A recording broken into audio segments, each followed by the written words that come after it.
This movement isn't about the 99% defeating or toppling the 1%. You know the next chapter of that story, which is that the 99% create a new 1%. That's not what it's about. What we want to create is the more beautiful world our hearts tell us is possible, a sacred world, a world that works for everybody, a world that is healing, a world of peace. You can't just say, we demand a world of peace. Demands have to be specific. Anything that people can articulate can only be articulated within the language of the current political discourse. And that entire political discourse is already too small.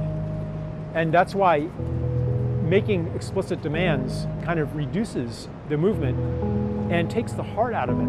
And so it's a real paradox. And so I think that the movement actually understands that. The system isn't working for the 1% either. You know, if you were a CEO, you would be making the same choices they do. The institutions have their own logic. Life is pretty bleak at the top too. And all of the baubles of the rich, they're kind of this phony compensation for the loss of what's really important. The loss of community, the loss of connection, the loss of intimacy, the loss of meaning. Everybody wants to live a life of meaning.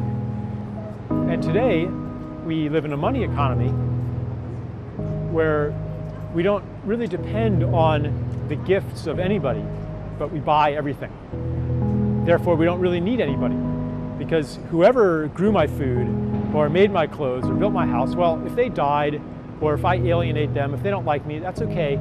I can just pay somebody else to do it. And it's really hard to create community if the underlying knowledge is we don't need each other. So people kind of get together and they act nice, or maybe they consume together. But joint consumption doesn't create intimacy. Only joint creativity and gifts create intimacy and connection. You have such gifts that are important. Just like every species has an important gift to give to an ecosystem, and the extinction of any species hurts everybody. The same is true of each person, that you have a necessary and important gift to give. And that for a long time, our minds have told us that maybe we're imagining things, that it's crazy to live according to what you want to give. But I think now, as more and more people wake up to the truth that we're here to give, and wake up to that desire, and wake up to the fact that the other way isn't working anyway, the more reinforcement we have from people around us that this isn't crazy, this makes sense, this is how to live. And as we get that reinforcement, then our minds and our logic no longer have to fight against the logic of the heart, which wants us to be of service. This shift of consciousness that inspires such things is universal in everybody, 99% and 1%. And it's awakening in different people in different ways. I think love is the felt experience of connection to another being. An economist says that essentially more for you is less for me. But the lover knows that more for you is more for me too. If you love somebody, then their happiness is your happiness.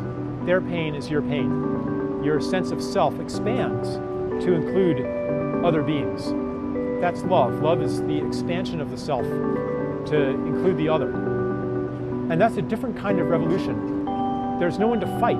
There's no evil to fight. There's no other in this revolution. Everybody has a unique calling.